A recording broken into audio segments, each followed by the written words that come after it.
Bagian 2 sebetulnya udah selesai ya, apa yang bisa, apa yang nggak bisa, tapi masih ada aja yang nanya nih, pertanyaan-pertanyaan yang agak umum, tapi ya udahlah, dijawab aja.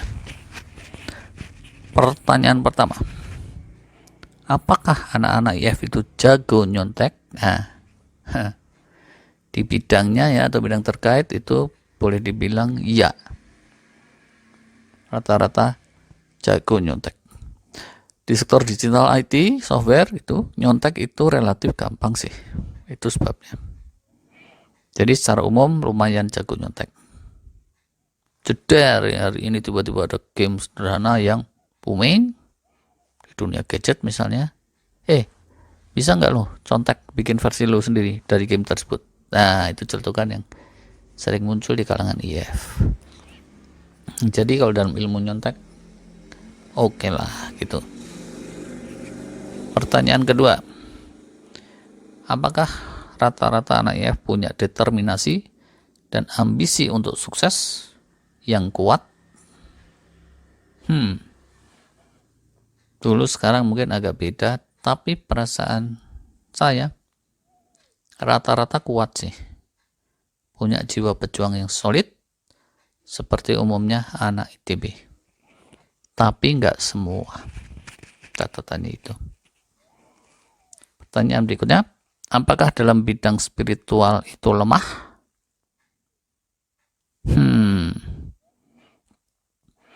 Dalam hati siapa tahu ya, tapi kayaknya enggak sih.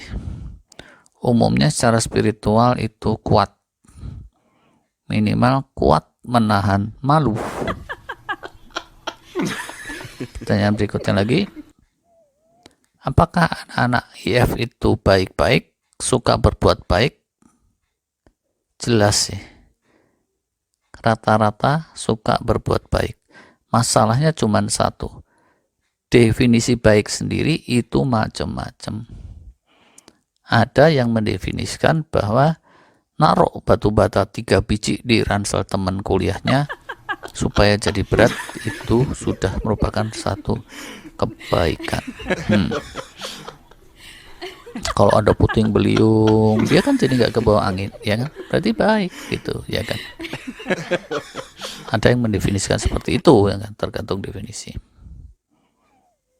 Berikutnya lagi, apakah anak-anak IF itu suka hijrah dalam kebaikan?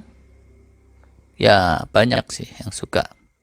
Seperti umumnya anak ITB. Yang baru masuk aja itu rata-rata dari luar daerah, luar kota Bandung. Banyak tiap tahun dari Jabodetabek, dari Sumatera, Jawa yang luar Bandung, Kalimantan juga ada, Indonesia Timur juga ada. Kayak gitu. Nah, nanti para alumninya juga banyak yang hijrah lagi ke seluruh dunia. Kuliah lagi atau kerja di luar negeri, di Amerika, Eropa, Timur Tengah, Afrika. Ada juga yang ke Dayakolot, Rancaekek. Gitu. Pertanyaan berikut. Apakah anak-anak IF itu fun, lucu? Lahirnya itu semuanya bayi, lucu-lucu semuanya. Pertanyaan berikutnya. Apakah anak IF rata-rata pinter-pinter, super cerdas?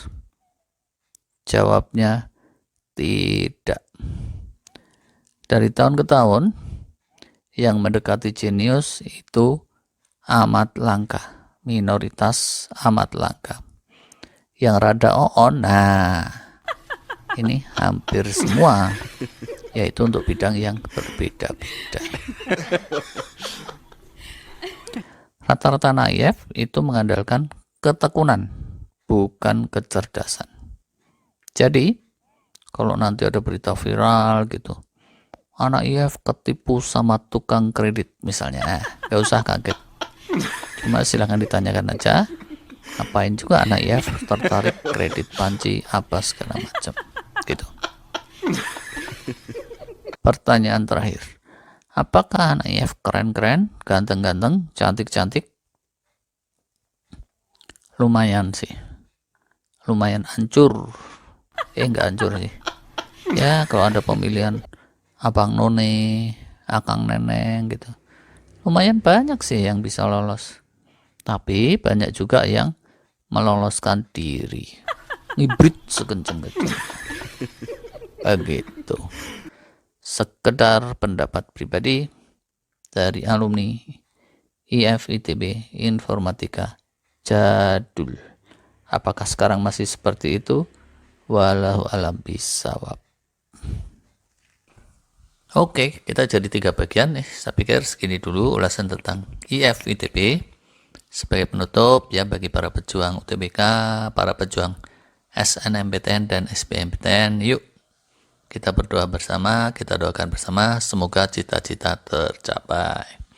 Selamat berjuang, senantiasa bersyukur, tawakal, dan sabar. Kalau ingin masuk stay ITB, Teknik Informatika ITB, semoga terkabul keinginannya. Atau kalau tidak terkabul, semoga mendapatkan yang lain yang sama baiknya atau yang lebih baik.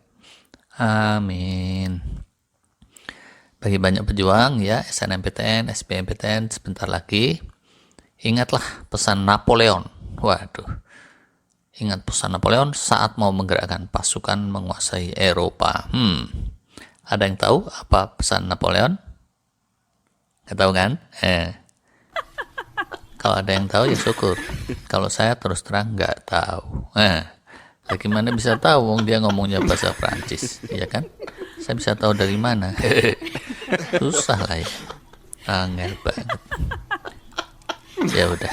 Assalam.